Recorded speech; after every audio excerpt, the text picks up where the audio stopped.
So I just finished watching Assignment Earth. This is the final episode of Season 2, and apparently this was also supposed to be the end of Star Trek altogether. It was only supposed to be 2 seasons.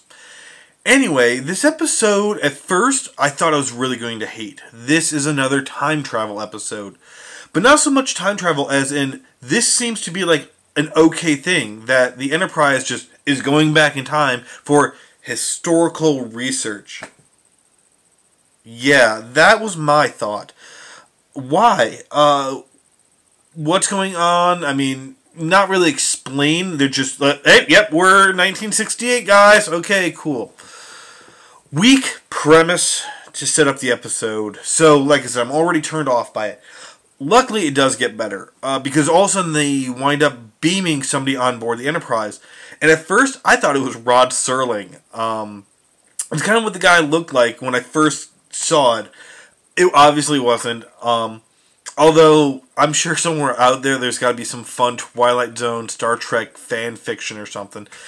Anyway, this guy is not Rod Serling, but instead kind of comes off as a James Bond villain, as he has this cat with this like diamond necklace thing, and he's stroking it.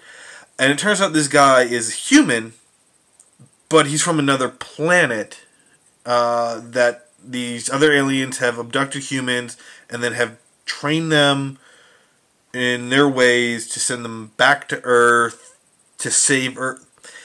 It was a little confusing. I didn't really buy it. I thought it was kind of a silly premise. So, we've got silly time travel, Bond villain, and silly alien setup for this. It's not looking good, but it does get better. So, basically, they go back in time. They're doing all this stuff. This guy was going back to Earth to prevent World War III from happening, atomic bombs. It's a social commentary piece. The social commentary in it is hit and miss. There are parts that I felt were really forced. There are other parts that flowed very nicely. Now, I think the real strength of this episode comes from the character, or this new character that we see, Seven. He's really interesting, and there's a new girl that gets introduced. She's on Earth. She's like a secretary, and there's some mystery stuff going on. And I did a little bit of research and I found out that this was actually supposed to be like a backdoor pilot, that they were going to do a spin-off series with those two characters. I think that could have been interesting. Very much of a Doctor Who feel, which actually we saw a lot of. This guy has a sonic screwdriver.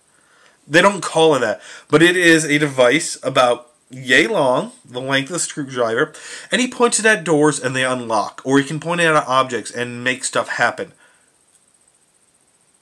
He's a Time Lord.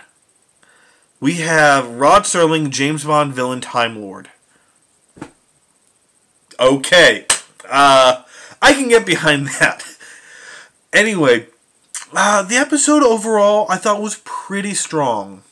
Especially for what was supposed to be the series finale. With a spin-off coming after that.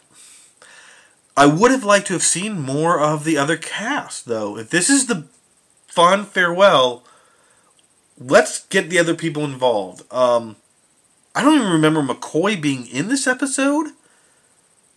I think they sent a message to him, but I don't even recall actually seeing him. Scotty's voice is heard a couple times. Uhura's in it.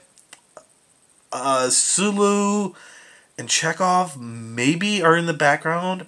It's really a Kirk and Spock and then these two new characters throughout the whole episode. And that was kind of disappointing, especially for the fond farewell. I would have liked to have seen a little bit more, especially after Season 2. The other characters do have bigger parts. Whatever, that's me kind of nitpicking. So, Assignment Earth. What worked well? The acting. The costumes. This was the first time we did something where Kirk and Spock have to blend in, and they actually do blend in. If you didn't recognize Shatner and Nimoy's face, you wouldn't be able to pick them out. Like, their costumes didn't stand out. They looked like they fit in perfectly. I get it why they shot in 1968 because hey, it's that year, or I guess this was maybe the year before. Anyway, it's that time period. Easy to do costumes, easy to do scenery. All right, I can deal with that. Like I said, the costumes worked well because they're just doing trench coats and hats. The guy who played the James Bond Time Lord, he was really good. The girl was alright. I don't even remember her character name. She was kind of bland for the most part. They did try to do some fun little things with her, and those were cute. There was a decent amount of humor in it. But overall, yeah, this was a solid episode. But I didn't really care for it. So, take it what you will. I don't have much more to say about this, guys. I am actually going to go, and I'm going to start prepping to do a big Season 2 finale video, just like I did for Season 1.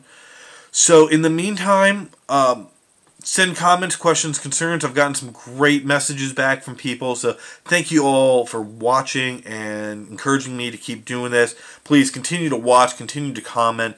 That's really great. Pass this around to people, and I will see you guys later on.